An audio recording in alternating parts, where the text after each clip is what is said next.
Fate and Transcending Fate. Xiefeng, September 22, 2008. The doctrine of fatalism asserts that all changes and developments in everything, including the birth, aging, illness, death, fortune and misfortune, longevity or premature death of all living beings, are predetermined by fate or heavenly mandate. The individual life is powerless and can only go with the flow of destiny. For the myriad of living beings, the view of fatalism is accurate. Everything is predestined, and not a bit is up to us. One cannot choose the environment and era of one's birth, cannot choose one's parents, race, or nationality. There are 18 factors in life that one cannot manage by oneself. This is fate, and one can only resign to it. The Tao is a kind of program, a perfect operating mechanism that no person or force can resist. One can only follow it. The Earth can only revolve around the Sun in the solar system, and the Moon can only orbit the Earth. This is the fate of the Earth and the Moon, and they have no choice but to follow this path.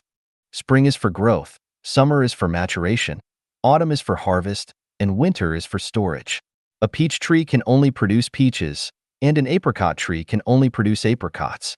This is the fate of plants, and they can only be as they are.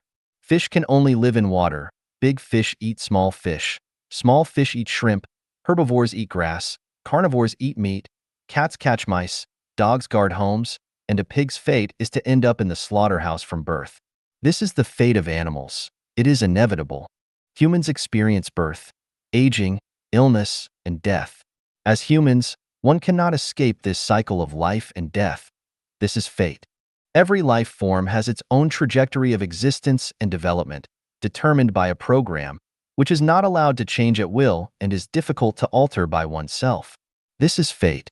The entire universe, including countless beings within it, is organized according to a program. It can be said that everything is acting out according to a script.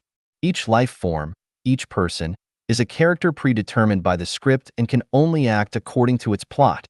When to be born, when to die, when to gain wealth, when to fall ill, when to suffer calamities, when to become an official, and so on. All is pre-planned.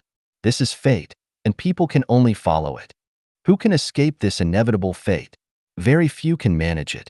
Actors must perform according to the scriptwriter's script and the director's requirements.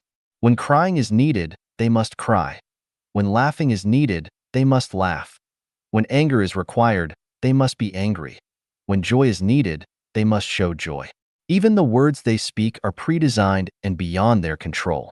The world is a grand script, and people living in this grand script are merely characters within it. Who is the protagonist? Who is a supporting actor? Who is an extra? When someone appears, when someone exits, all is planned out. Although people may not feel this, and each person may feel that everything is their choice and decision, in reality, all our words and actions are already arranged. Many things, even if one is unwilling, must be done. Some words, even if one does not wish to say, must be spoken. The person who gave birth to us, we must call her mother, not grandmother or sister. Since it is a script, time does not exist. When we read a novel from start to finish, the characters and plots in the novel are vivid. When we reach page 80, we say that page 80 is the present, the pages before are the past, and the pages after are the future. However, if we shuffle the order and flip randomly, any page can be the present. If we put the novel aside for years and then read it, the characters and plots remain vivid and are still the present. Thus, the issues of past, present, and future do not exist. As humans, we feel that this moment is the present, today is today, yesterday was yesterday, and tomorrow will be tomorrow. In fact, as readers of the script, we can see our future conditions. The reason we cannot see tomorrow's situation is that we are confined within the script. We cannot return to the past or advance into the future because we are humans, not gods. As humans, we are not allowed to know the script's content. Knowing it would disrupt the program and cause chaos in the universe. The people may be made to follow a path of action, but they may not be made to understand it, which reflects compassion for humanity and the requirements of the script. However, there are exceptions to the rules. The heaven's net is vast and wide, yet nothing escapes it, but it also makes exceptions.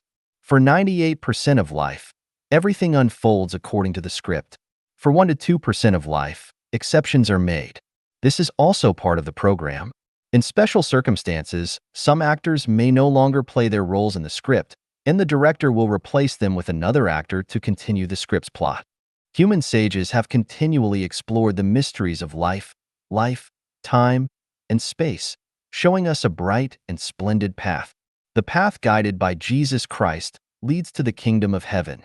Although Jesus did not explain it, following the path he guided can free one from the constraints of the fixed program and enter the greatest creator's kingdom.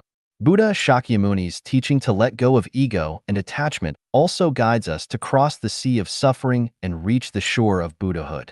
Muhammad also told us that with the help of Allah's, the greatest creator, power, one can escape the confines of heaven and earth and enjoy life in paradise. Laozi pointed us to the path of long life and eternal vision. High spiritual beings like Seth also teach us that through cultivation and practice, we can transcend the pre-written program and create our own life's space and time. The wisdom of Osho, combining reality and Zen, inspires us to break free from inevitability and enter the kingdom of freedom. All phenomena give rise to the mind, and the mind transcends all phenomena. The mind arises from the environment, and the environment is created by the mind. For the myriad of living beings, everything is predestined, and they can only follow the mandate of heaven. Because you are ordinary mortals, you fundamentally do not understand the nature of humans, life, time, and space. You can only obediently play the roles designed by the program. For those with little wisdom and little faith, you have only a bit of cleverness. You may occasionally have moments of clarity, but most of the time, you are confused and muddled. You do not have enough wisdom and energy to escape the inevitable constraints of the program, so everything is also fate. One must not only know what is so, but also understand why it is so in order to find a breakthrough and a path. Those who understand why and then take action can enter the path, walk out of it, and enter a broader realm of life.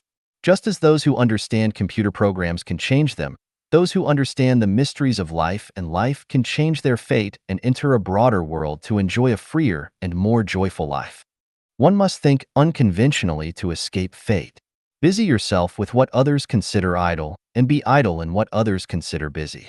Since 98% of the masses live their lives according to fate's program, their life and trajectory are already written in the script. To escape the confines of heaven and earth, to break free from the constraints of the 3 realms and the 5 elements, and to enter the kingdom of freedom, one must absolutely avoid resonating with the masses' way of thinking and consciousness. One must act against the path. Be afraid when others are not afraid when others are afraid. Be busy when others are idle when others are busy. Dislike what others like what others dislike. Laugh when others cry when others laugh. The path guided by the Life-Genuine Guide goes against fate and humanity. It requires people to first acknowledge fate, understand fate, and then transcend fate. Recognizing fate is easy, but transcending fate is not. This requires chaotic thinking, a thorough understanding of life, time, and space, a detailed grasp of the program and the script, and knowledge of the methods to transcend fate. Otherwise, no one can escape fate. Relying on luck is absolutely hopeless, and blindly rushing around will never find the gate to heaven. For the gate is narrow and the way is hard that leads to life, and those who find it are few, because there are mysteries and methods within. In conclusion, for 98% of the masses, everything is driven by fate. For the 1 to 2% of Life-Genuine members, everything is driven by knowledge and the mind. Let me tell you again, I have the methods to transcend fate and time and space.